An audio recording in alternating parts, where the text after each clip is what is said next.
Bienvenue sur le podcast du site cétacé.info, le site pour découvrir, s'informer et échanger sur les baleines, dauphins, cachalots, orques et marsouins.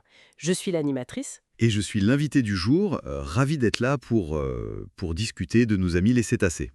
Aujourd'hui, on plonge dans une question assez fascinante. Comment, et puis surtout pourquoi, les ancêtres des baleines et des dauphins, qui étaient des animaux terrestres, sont retournés à l'océan? Oui, c'est une des histoires évolutives les plus spectaculaires. Ça s'est passé sur, tenez-vous bien, environ 50 millions d'années. 50 millions d'années. Incroyable. Alors, pour commencer, quel était le contexte, l'époque? Alors, on est principalement pendant l'Éocène. C'est une période géologique qui s'étend de 55 à 34 millions d'années avant nous, à peu près. L'Éocène.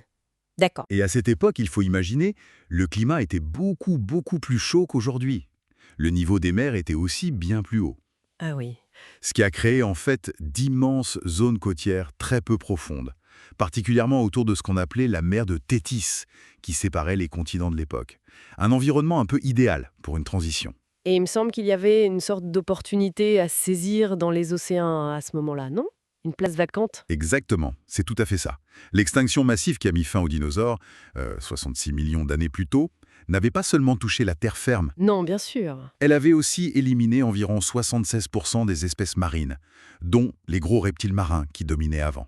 Ça a laissé, comme vous dites, des places vides. Des niches écologiques. Et donc certains mammifères terrestres, comme les mésonychidés par exemple, des sortes de, on pourrait dire des loups primitifs à sabots, qui sont peut-être apparentés aux cétacés, ont commencé à explorer les bords de mer pour trouver de la nourriture.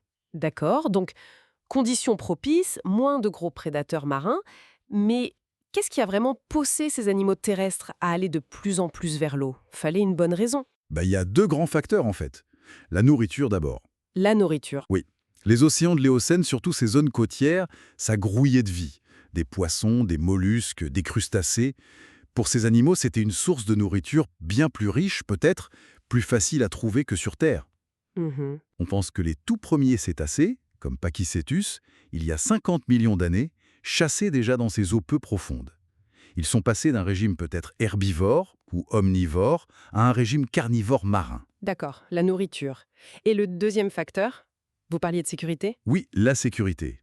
Le milieu aquatique, au début en tout cas, ça pouvait offrir un refuge, moins de compétition que sur Terre, et aussi un moyen d'échapper aux prédateurs terrestres. C'était un avantage, quoi. Je vois, c'est là que ça devient vraiment incroyable, les adaptations nécessaires.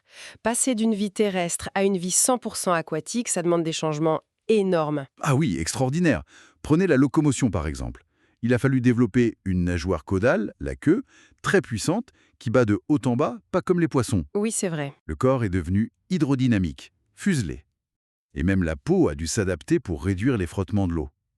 Certains cétacés peuvent nager à 60 km/h. C'est fou. Et pour respirer, pour survivre sous l'eau, Alors là, c'est une autre série d'adaptations physiologiques assez dingues.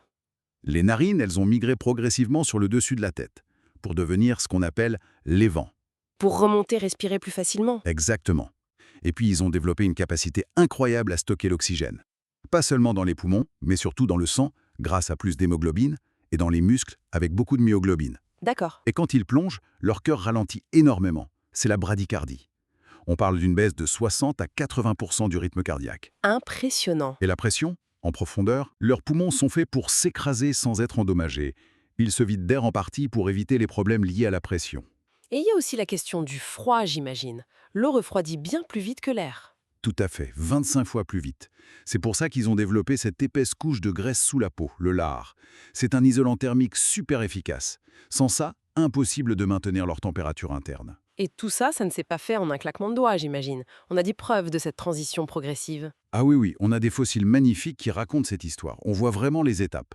Pachycétus, dont on parlait, il y a 50 millions d'années, il vivait près des cours d'eau douce, il était encore assez terrestre. D'accord. Puis Ambulocétus, environ 48 millions d'années, son nom veut dire la baleine qui marche. Lui, il était clairement amphibien, un peu comme un crocodile dans son mode de vie peut-être. La baleine qui marche. Et plus tard encore, vers 35 millions d'années, on a les basilosauridés. Eux, ils étaient complètement aquatiques, leurs pattes arrière étaient devenues toutes petites, vraiment vestigiales, inutiles pour se déplacer sur Terre. Donc on voit vraiment la transformation? Oui, et la génétique confirme aussi. On a identifié environ 85 gènes qui étaient utiles pour la vie terrestre et qui sont devenus inactifs chez les cétacés modernes. La migration des narines, la transformation des membres, tout ça est inscrit dans les fossiles et dans les gènes. C'est une spécialisation tellement poussée. Est-ce qu'on pourrait imaginer l'inverse? Un retour sur Terre? Alors là, les études sont assez claires. Non. Biologiquement, c'est impossible. Les cétacés ont franchi ce qu'on appelle un point de non-retour évolutif. Un point de non-retour. Oui, leurs adaptations sont tellement spécifiques à la vie aquatique que retourner durablement sur la terre ferme est devenu inenvisageable pour eux.